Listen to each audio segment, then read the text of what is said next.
Forget predicted and unpredicted, think desired and undesired. Okay, so I come walking in here and I have this low level desire, which is to make my way to my podium with the least amount of effort necessary, and I see that that chair's in the way and it's mildly annoying, and so there's something undesired there. So the desired outcome produces positive emotion, it's promise. What's technically speaking, you could also think about it as hope. It's related to the attainment of a goal. It indicates the potential attainment of a goal. That's what hope is, or what promise is. Hope is, I can probably attain this goal. Promise is, if something is promising, it indicates to you that you can probably attain the goal. Or if someone makes a promise to you, then they're telling you that they're going to facilitate movement towards a goal. And so that's the emotional level that the dopaminergic system works on. Again, it's promise or hope, or technically it's called incentive reward. That's the technical term. But it's the indication that something good is going to happen. Well, so when I see a clear pathway, then I know I can make my goal pretty efficiently, and so it's going to produce it's going to produce enough positive emotion to make me walk forward. That's the right amount. So it's interesting, so you can actually use this when you're thinking about room design or house design. It's like, so you're in a room, you think, well, what am I going to use this room for? It's like, okay, you sort that out. Well, then you want to make the pathways to that use as clear and pristine as possible, unless you want to put in some interesting variation just for, decoration. But fundamentally what you're trying to do is to set up the environment so that it facilitates the actions you intend to pursue there. If you go into your room and it's all covered with stacks of paper and they're all messy, and the bed isn't made and there's rubbish everywhere, by your definition of rubbish, then what you're doing basically is walking into a room of snakes. And it's the same system that's responding to all of those undone things that would respond to snakes. Not like a cobra that's right beside you, but it's the same damn circuitry. It's the circuitry that responds to chaos. It's the circuitry that responds to the dragon of chaos that makes you uncomfortable in a room like that. It's not explored territory. It's not a place where you can easily see the proper relationship between the tools and the obstacles. It's not a place that you can make things irrelevant, not at all. In fact, it's a place full of obstacles. Well, how are you going to be comfortable in a room like that? It's full of things that get in the way of your goals. You're going to be nervous in there all the time. So it's like it's full of envelopes that you haven't opened, and most of them have bad news in them. You're not going to be comfortable in a room like that.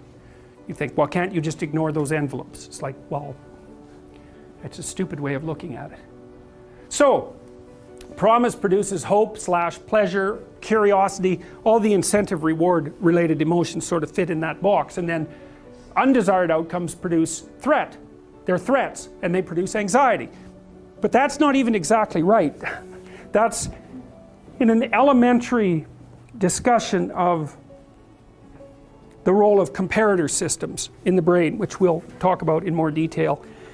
The general notion is that the violation of an expectation produces anxiety.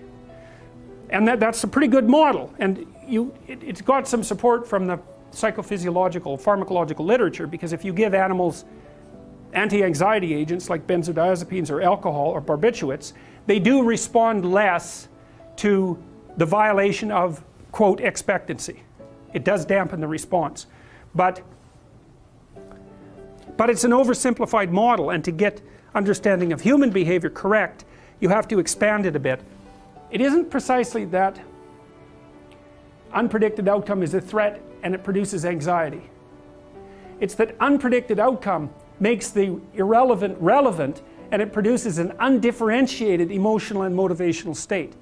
It's a better way of thinking about it, because it isn't just that you don't just get anxious, for example. If something goes wrong, you get anxious, you get angry, you get curious, you get frustrated, you get depressed. Like, it's a whole bursting forward of emotions and motivational states. And that's because when something doesn't work the way it's supposed to, even when you just encounter an obstacle, it means that the way that you're construing the landscape is wrong in some manner.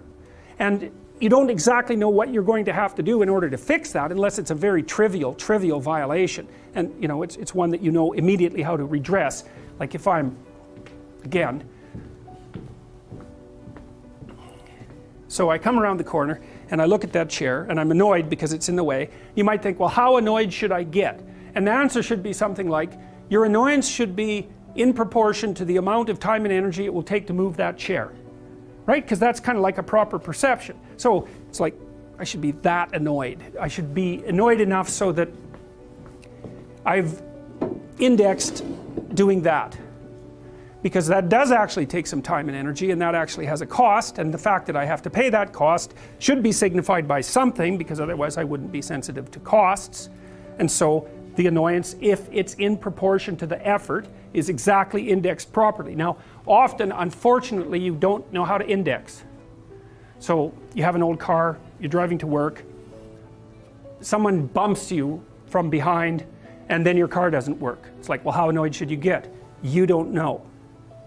That's a problem. And so then all of a sudden a bunch of things that were irrelevant, which is the whole damn car, poof, become relevant. Plus you have to deal with this person that just ran into you, and what are they like? Well, they're stupid enough to run into you, so you don't know what else might be wrong with them, and maybe they're going to be a bunch of trouble, and you have to get their insurance information, and now you're on the side of the road and you don't know if you're going to go to work. And so that's when your emotions can unravel, because they're trying to compute the effort and time you're going to have to take in order to rectify this, and the span, what do you call it, the domain that is opening up as a consequence of the problem isn't easy to map. And so you get stressed, and you go home and you say, I had a stressful day, and the person says, what happened? Well, someone hit me on the highway, and they go, oh, that's terrible. They figure that out. It's like, well, I was in this little map, it was only this long, I was just going from here to here, and all of a sudden, poof, I didn't know where I was or how many places I was going to have to wander around in before I could get that map working again. But the car is an invisible predicate of multiple potential future maps as well, right? It's an axiom. You make the map presuming that you have the car, and the car isn't a metal thing with wheels. The car is a conveyance for moving you from point A to point B. And the fact that you have all these maps of moving from point A to B that are predicated on that conveyance means that when it turns into a car instead of a conveyance, poof, all those maps become extremely complicated as well. And so your body goes, well, my landscape is way more complex than I thought. Up goes the heart rate, up goes the cortisol, all of that, right? And you're more paralyzed, and you can, like if you're a neurotic person, let's say, something like that can just paralyze you. You're done. You have to phone someone for emergency help, which means you're in a map that you cannot put your map back together. You have to call on outside help in order to do it. So, and you might not even know how to do that. Okay, so that's another way. Now, here's another way of thinking about it. You want to stay inside this little map because it's working. You want to get from point A to point B, and this is good. This indicates that you are moving forward. That's the first thing it indicates. And the second thing it indicates, which is even more important, and you'll never hear this from behavioral psychologists, is that your map is correct. So every time you move a little bit forward and something that you want happens, it says, oh, the game I'm playing is the right game. And so not only does the reward indicate progress, it indicates that the frame within which progress is being calculated is the right frame. And that's good, because it's the frame that makes things irrelevant. And you want them to stay irrelevant. So if you don't move forward and you start to question the frame, that's way worse than merely not moving forward. You get a bad exam grade. What do you think? What the hell am I doing in university anyways? It's like, probably that's not the first place you should go with that piece of information. And you think, well, why? Why is that worse? Well, as far as I can tell, your map of you as a university student is a comprehensive representation. It tells you what you should do every day. It kind of tells you where you're going in the future. And if something emerges as an anomaly, you get a worse grade than you expected, and you blow that whole map, it's like, okay, what have you been doing for the last 4 years? What kind of high school student were you? How clueless are you about how you're arranging your future? What's your identity going to be if you're not going to be a student? Where are you going to end up in 5 years? It's like, so it's like that little grade, that bad grade is like a portal through which snakes can crawl. And that's exactly how you respond to it, especially if you open the door too much. Well, maybe this means that I shouldn't be in university. Well, one of the rules is you want to constrain the anomalous event to the minimal necessary domain. It's really, really important. You want to do that when you're arguing with your partner, which you'll do all the time. We have an argument. Well, I should never have married you. It's like, no, no, that's not the first response. That's a bad response. Or here's a really good one. You've always done that sort of thing. And you always will. It's like, oh good, great. It's like the only answer to that is to hit someone. Because like you're done, right? You're like that, you've always been like that. There isn't a chance that you can be repaired and none of it is acceptable. It's like the person's going to fight with you right away because what else are they going to do? So what you want to do is you want to minimize, it isn't rationalization. You want to say, okay, this person did something that disrupted our joint map. Okay, what's the smallest possible thing they could do to put it back together?